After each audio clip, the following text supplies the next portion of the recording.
ہم لوگ جو گھروں کے اندر باہر سے لوگ بلاتے ہیں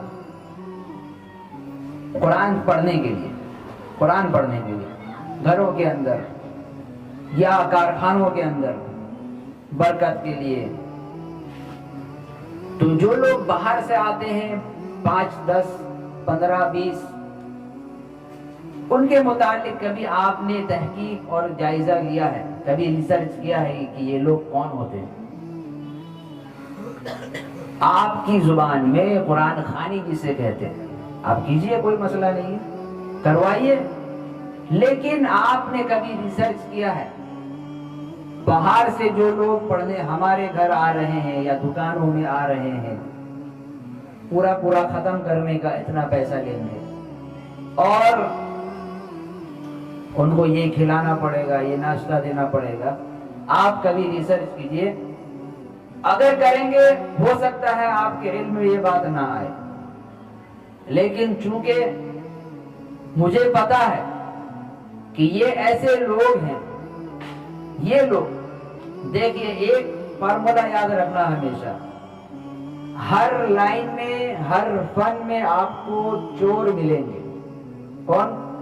ہر فن میں، ہر لائن میں آپ کو چور ملیں گے۔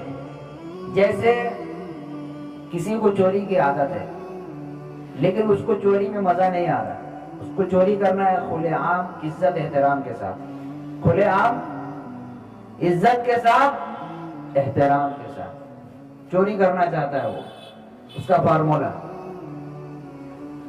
وہ کیا کرے گا؟ وہ سوچے گا کہ کب تک منہ چھپا کے چوری کرتے رہیں، پکڑے جانے کے بعد بڑی بدنامی ہے اس میں، پولیسوں کا پیچھا لگ جاتا ہے، کبھی جیل میں رہ کے بھی آنا پڑتا ہے۔ اب ایک طریقہ ہم اختیار کرتے ہیں، کیوں نہ چوری کا چوری بھی ہو جائے اور عزت بھی مل جائے۔ تو وہ یہ کرتا ہے، اپنا بھیس بدلتا ہے، اپنا لبادہ چینج کرتا ہے، وہ اپنا ڈریس چینج کرتا ہے، اپنا حلیہ چینج کرتا ہے، اور وہ کبھی ڈاکٹر کی شکل لے لے گا، کبھی پولیس کی شکل لے لے گا، کبھی انجینئر کی لے گا، کبھی حافظ قرآن کی لے گا، کبھی عالم دین بن جائے گا، کبھی تاجر بن جائے گا۔ تو یہ چور لوگ ہوتے ہیں، چور۔ میں یہ نہیں کہتا کہ جو ڈاکٹر ہے، جو عالم ہے، جو مفتی ہے وہ چور ہے، نہ، جو چور ہے وہ یہ بن رہا ہے، جو چور ہے وہ یہ بن رہا ہے، کیونکہ جن لوگوں کو پیسے کی زیادہ ہوس ہوتی ہے، پیسے کی زیادہ لالچ ہوتی ہے، وہی یہ کام کرتے ہیں۔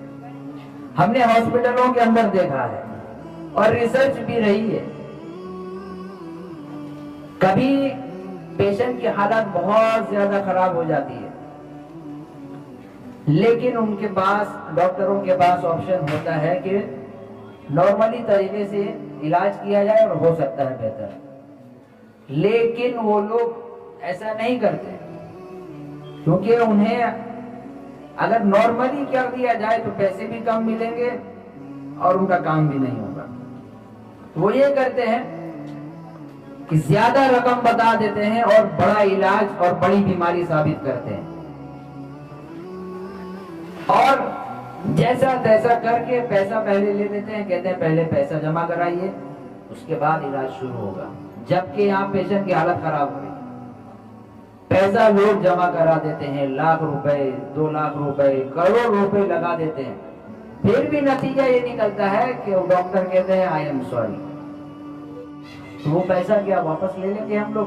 بھائی تم تو بیمار کو بچا نہیں سکے، وہ چلا گیا، کم سے کم پیسہ دے دو۔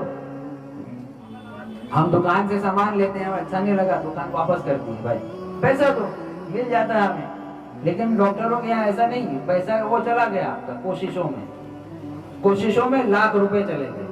تو یہ چور ہے، کون ہے؟ یہ ڈاکٹر نہیں، یہ کون ہے؟ چور۔ اسی طرح پولیسوں کے اندر بھی دیکھ لیجیے، جو خیانت داری کر رہا ہے وہ چوری کر رہا ہے۔ تو یہ آپ نے کبھی ریسرچ کیا کہ جو لوگ یہ سسٹم چلا رہے ہیں قرآن خوانی والا، کیونکہ میری ریسرچ رہی ہے کہ ان میں سے بہت سارے لوگ ایسے ہیں جنہیں قرآن کریم پڑھنا نہیں آتا ہے، لیکن انہوں نے اپنا حلیہ ایسا بنا لیا ہے، ٹوپی لباس، اور لوگوں کو دھوکہ دیتے ہیں کہ ہاں ہم آپ کے گھر میں آئیں گے برکت کے لیے، قرآن پڑھ دیں گے، ختم کر دیں گے پورا، اور پڑھنا تو آتا نہیں ہے، پڑھتے بھی نہیں ہیں، اور اگر پڑھنا آئے تو بھی نہیں پڑھتے ہیں وہ۔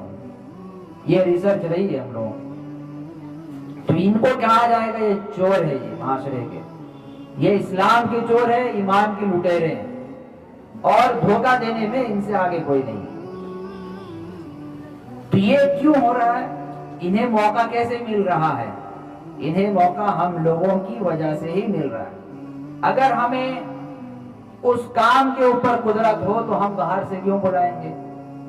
ہم باہر سے کیوں بلائیں گے؟ ہمیں اگر گھر پہ کھانا بنانا آتا ہے، باہر سے باورچی کوئی لائے گا؟ نہیں لائے گا، بھائی خود آتا ہے۔ پھر ہمیں کپڑے دھونے اگر آئے تو باہر سے دھوبی کو گھر پہ کون بلائے گا؟ کوئی نہیں بلائے گا۔ ہمیں اگر الیکٹرانک کام کرنا آتا ہے، پنکھے خراب ہوا ہم خود سے صحیح کر لیے، تو ہم باہر سے نہیں بلائیں گے، کیوں؟ پیسہ بھی خرچ ہوگا اور مصیبت بھی ہے۔ اسی طرح اگر ہم خود قرآن کریم پڑھنا جانتے ہوں اور صحیح معنوں میں پڑھ سکتے ہوں تو ہم باہر سے کیوں بلائیں گے؟ سوال یہ ہے، ہم باہر سے کیوں بلائیں گے؟ تو ہمیں ضرورت کیوں پڑی؟ ہماری اپنی غلطی کی وجہ سے، کیونکہ ہمیں نہیں آتا، ہمیں نہیں آتا، ہم پڑھ نہیں سکتے، اس وجہ سے باہر سے بلایا جاتا ہے۔ اور جن لوگوں کو ہم بلا رہے ہیں وہ سوائے ہمارا پیسہ لینے کے اور کچھ نہیں کر رہے۔ تو قرآن کریم کی تلاوت کے اوپر بھی ہمیں زور دینا ہے اور اس کو سیکھنا ہے۔ اگر ہم سیکھ لیں گے تو ہم اپنے رشتہ داروں کا، اپنے ماں باپ کا، اور اپنے جتنے رشتہ دار ہیں، اگر ان کا کبھی ایسا موقع آئے تو ہم خود جنازے پہ کھڑے ہو سکتے ہیں اور خود ہم کہہ سکتے ہیں کہ ہم پڑھائیں۔ پھر ہماری جتنی نمازیں ہیں وہ درست ہوں گی۔ ہم حاجت کی نمازیں پڑھتے ہیں، صلاۃ الحاجہ، بعض لوگ استخارہ کرتے ہیں کہ ہمیں یہ کام کرنا ہے یا نہیں کرنا ہے، اس جگہ رشتہ لگانا ہے یا نہیں لگانا ہے، استخارہ ہو رہا ہے اس کے لیے، استخارے میں کچھ نہیں نکل رہا۔ اور اسی طرح ہم جتنی دعائیں کرتے ہیں، نمازیں پڑھتے ہیں، کیا پتہ ہمیں یہ قبول ہو رہی ہے کہ نہیں ہو رہی ہے، اس کا علم ہمیں نہیں ہے۔ اگر ہم صحیح معنی میں پڑھنے کے اوپر قدرت رکھتے ہیں، عربی لفظ جو ہے، تو ہم صحیح معنوں میں قرآن کریم کی تلاوت بھی کر سکیں گے اور ہماری نماز بھی درست ہوگی۔